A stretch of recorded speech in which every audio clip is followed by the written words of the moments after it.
नमस्कार बच्चों। बीए द्वितीय वर्ष की कक्षा में आप सभी का हार्दिक स्वागत है। आशा करती हूँ कि आप सभी अपने घरों में सुरक्षित होंगे और कोरोना महामारी से बचाव के सभी उपाय अपना रहे होंगे। अपनी अपने आसपास की अपने परिवारजनों की सुरक्षा का ठीक से ध्यान रख रहे होंगे और साफ सफाई की ओर भी अच्छी तरह से ध्यान दे रहे होंगे। आज हम बिहारी के कुछ महत्वपूर्ण दोहों का भावार्थ समझेंगे। देखिए, बह के सब जिए की कहत, ठौर कुठौर लखे न, छिन और से ए छवि छाके नैन। यहाँ पर बिहारी जी द्वारा रचित जो कृति है बिहारी रत्नाकर से ये दोहा लिया गया है। इस दोहे में नायिका अपनी सखी से कहती है कि हे सखी, ये मेरे जो नेत्र हैं नायक की रूप मदिरा को पीकर इतने छक गए हैं कि इन्हें उचित अनुचित का कुछ भी ध्यान नहीं रहता है। ये बहक गए हैं और उन्मत्त हो गए हैं।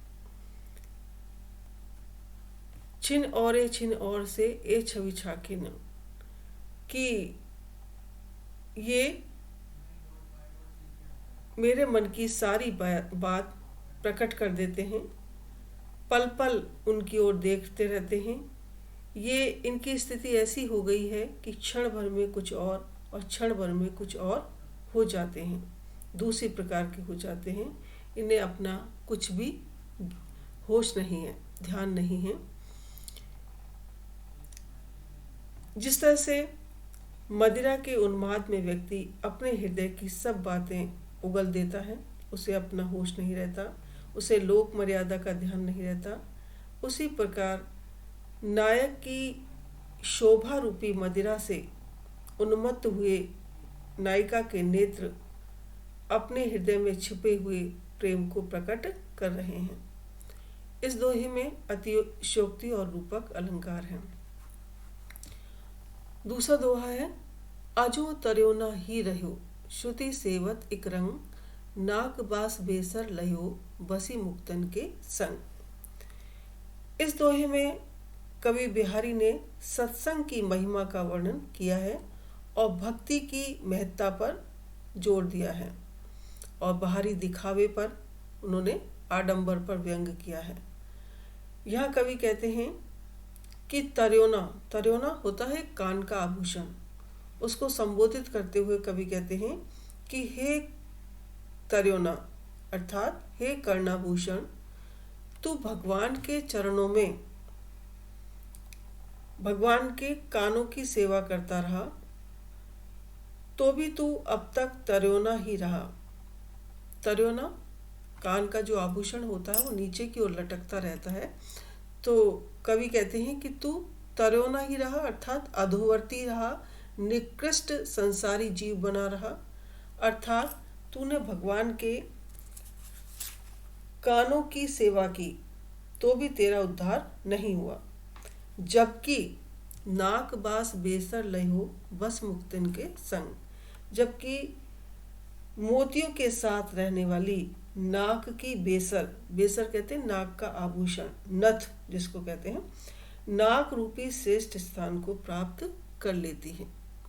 कि नाक बेसर जो है नाक में पहनी जाती है और नाक का स्थान ऊंचा माना जाता है कि हिमालय भारत की नाक है, तो ऊंचा स्थान के लिए नाक का प्रयोग किया जाता है। तो नाक में पहनने वाली जो बेसर थी, नथ थी, उसमें लगे हुए जो मोती थे उनका साथ पाने के कारण वो उच्च स्थान को प्राप्त हो गई। इसमें श्लेष अलंकार है और श्लेष का अर्थ होता है जहाँ एक से अनेक अर्थ चिपके रहते हैं। तो इसमें भी दूसरा अर्थ निकलता है इस दोहे का भी।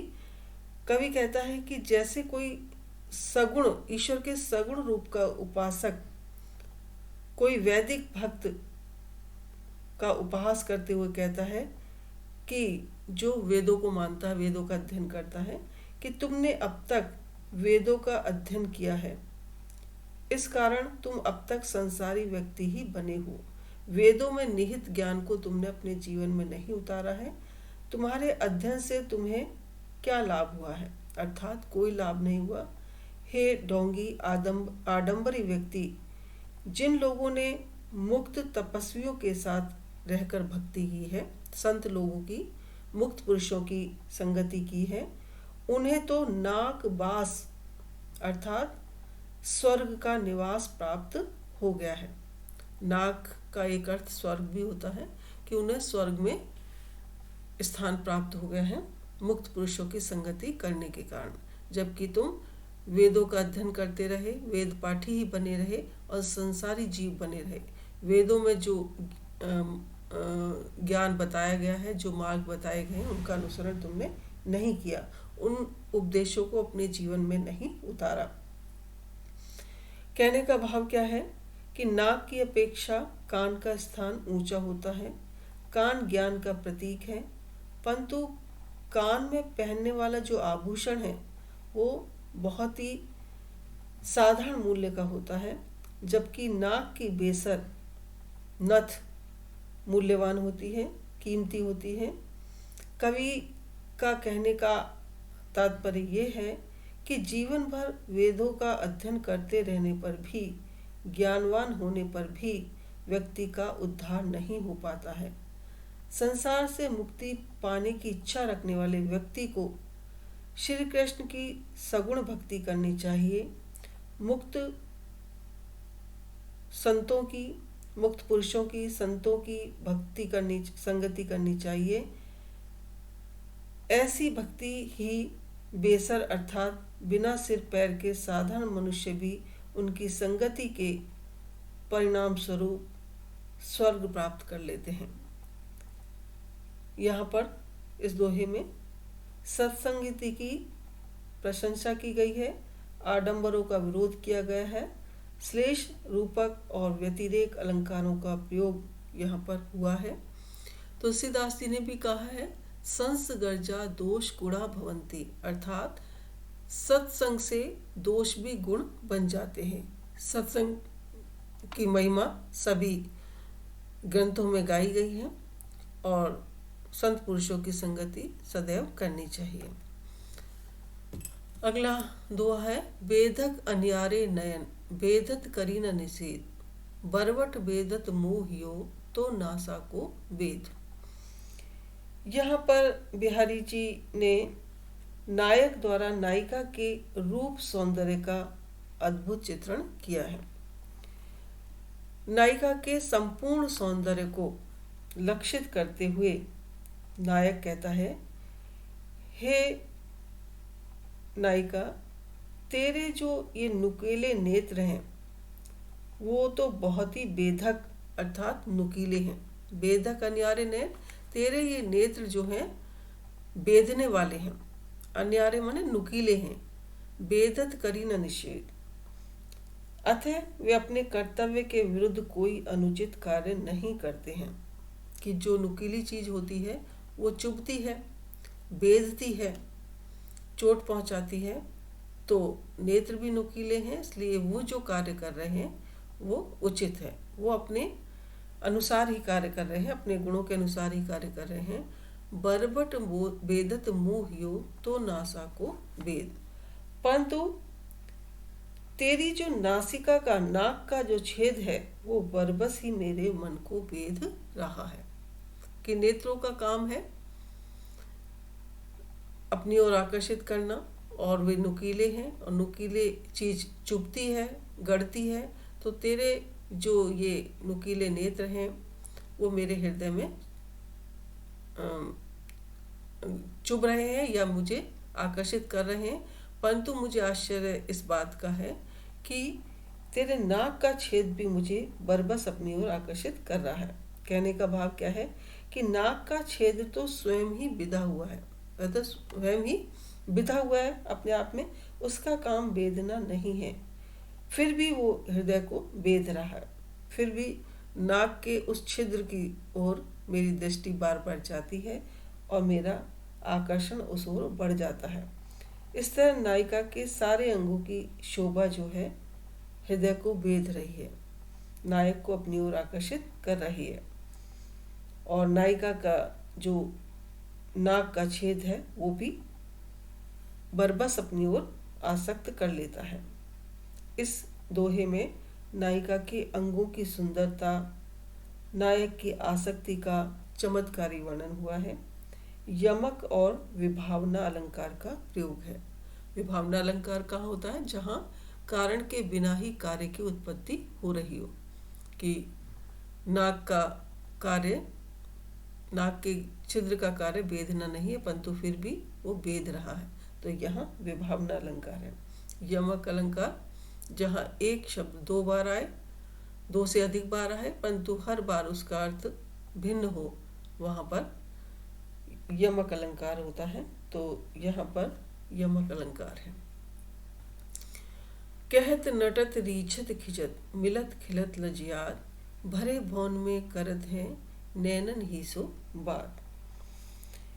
यहाँ पर बिहारी जी ने नायक और नायिका के नेत्रों के संकेतों और लज्जा आदि का वर्णन किया है।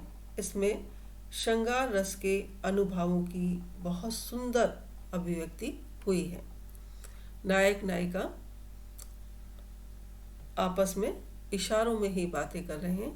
उस दृश्य का बहुत सुंदर चित्रण यहाँ पर हुआ है कि एक सखी दूसरी सखी से कहती है कि नायक तथा नायिका सभी गुरुजन परिजन के से घिरे हुए भवन में नेत्रों के संकेतों से आपस में बात कर रहे हैं। नायक नेत्रों के संकेत से कहत माने अभिसार का प्रस्ताव रखता है। नट नटत नायिका नट जाती है, मना कर देती है। रीझत नायिका के मना करने की कला देखकर नायक उस पर रीझ जाता है, आकृष्ट हो जाता है। खिजत परंतु इससे नायिका को और अधिक खींच होने लगती है।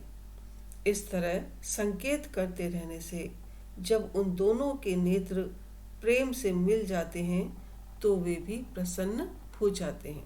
खिलत प्रसन्न हो जाते हैं, परंतु वहां अन्य लोगों को देखकर उन्हें लज्जा भी होने लगती है, लज्जा शर्मा जाते हैं। बिहारी ने यहाँ समाहार शक्ति का बहुत ही सुंदर परिचय दिया है। इसमें श्रृंगार रस के अनुभवों की कुशलता से व्यंजना की गई है। इसमें कवि की श्रृंगारी प्रवृत्ति का पता चलता है। बिहारी के बारे में कहा भी जाता है कि गागर में सागर भरा है। तो इस दोहे में बहुत सारे प्रसंग को बहुत कम शब्दों में उन्होंने व्यक्त किया है। दीपक, विभावना और अनुप्रास अलंकार इसमें पाए जाते हैं।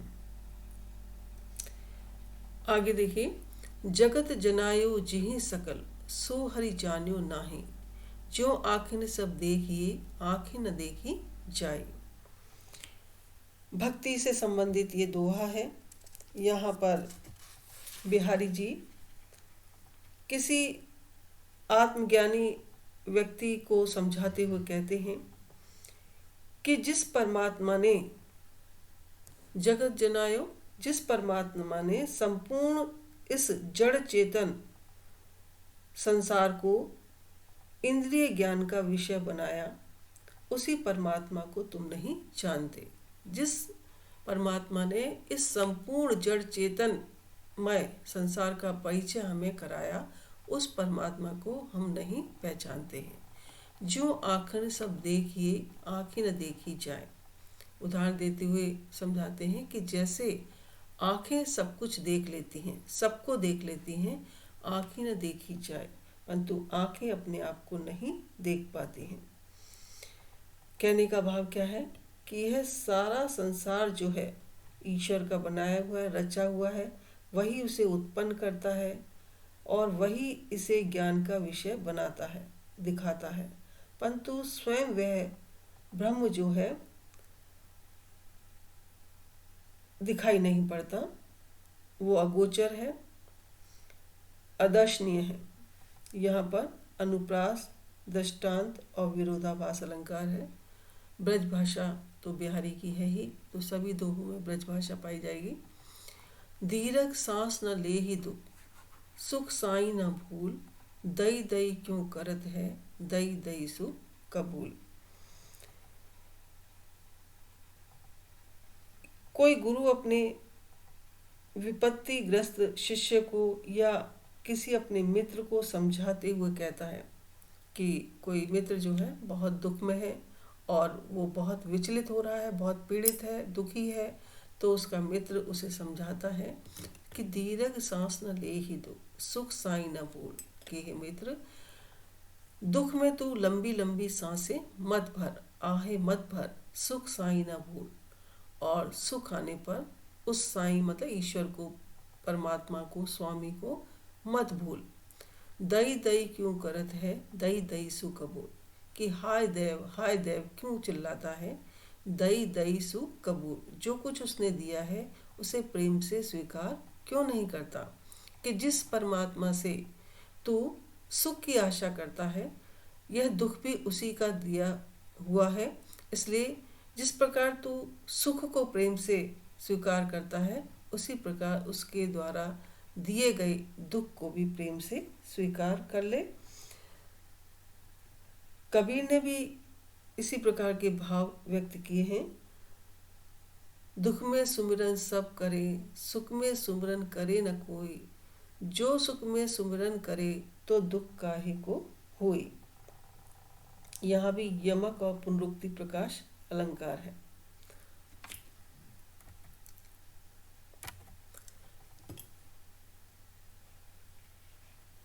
बंधु भय का दीन के को तार्यो रघुराई, टूठे टूठे फिरत हो झूठे बिरद कहाई। कवि इसमें भगवान को उपालंब देते हुए कहता है, अपने ईश्वर के प्रति अपने मन के भाव प्रकट करता है कि बंधु भय का दीन के को तार्यो रघुराई, कि हे रघुराई, तुम किस दीन के बंधु हुए हो, किसके तुम सहायक बने हो, और किस पतित का तुमने उद्धार किया है। को तार्यो, किस पतित का तुमने उद्धार किया है। तुम तो दीन बंधु हो और पतित तारण का झूठा यश लेकर व्यर्थ ही संतुष्ट हुए फिरते हो। टूटे टूटे माने व्यर्थ ही प्रसन्न हुए, संतुष्ट हुए फिरते हो। कहने का भाव क्या है कि जिनके आप बंधु हुए हो या जिनके आप बंधु कहलाते हो, वे वास्तव में इतने दीन दुखी नहीं थे जितना दीन दुखी मैं हूँ। इसलिए जब तक तुम मेरा उद्धार नहीं करोगे, तब तक दीन बंधु और पतित तारण का तुम्हारा जो यश है वो मिथ्या ही रहेगा। इस दोहे में कवि ने अपनी सखा भाव की भक्ति व्यक्त की है, क्योंकि एक मित्र ही अपने मित्र से इतने अधिकार के साथ ये बात कह सकता है। पुनरुक्ति प्रकाश और वक्रोक्ति अलंकार है। टूठे टूठे में पुनरुक्ति प्रकाश अलंकार है। अब वक्रोक्ति अलंकार कि जब वचन की वक्रता दिखाई दे और पाठक अपनी बुद्धि के अनुसार उसका अर्थ निकाले, वहाँ वक्रोक्ति अलंकार होती है। तो प्रश्नवाचक यहाँ पर वाक्य है, बंधु भय का दीन के को तार्यो रघुराई, कि कौन से दीन दुखियों के तुम बंधु हो, किस पतित के तुम तारणहार हो, अर्थात किसी के भी नहीं हो। जो भी तुम्हारी ये कीर्ति है, प्रशंसा है, वो सब झूठी है। तो वक्रोक्ति अलंकार है इसमें। जब जब वे सुध कीजिए, तब तब सब सुध जाही, आखिन आँखी लगी रहे, आँखें लागत नाही। यहाँ पर कोई विरहणी नायिका अपनी सखी से अपनी आँखों की विचित्र अवस्था का वर्णन करती हुई कहती है कि विरहणी नायिका अपनी सखी से कहती है कि हे सखी, जब जब वे सुध कीजिए, कि जब जब मैं अपने प्रियतम का स्मरण करती हूँ, तब तब सब सुध जाए, कि तब तब मेरी सारी स्मृतियाँ सुप्त हो जाती हैं, मेरी चेतना लुप्त हो जाती है।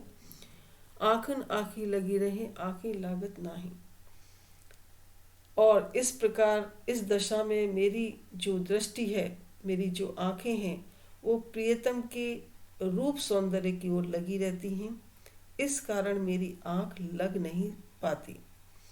अर्थात प्रियतम की रूप छवि का स्मरण या ध्यान करने से मुझे रात में भी नींद नहीं आती है। इस कारण मैं सो नहीं पाती हूँ। आँखें आँखें लगे रहे, आँखें लागत नाही, कि आँखें आँखों से लगी रहती हैं परंतु आँखें लगती नहीं हैं।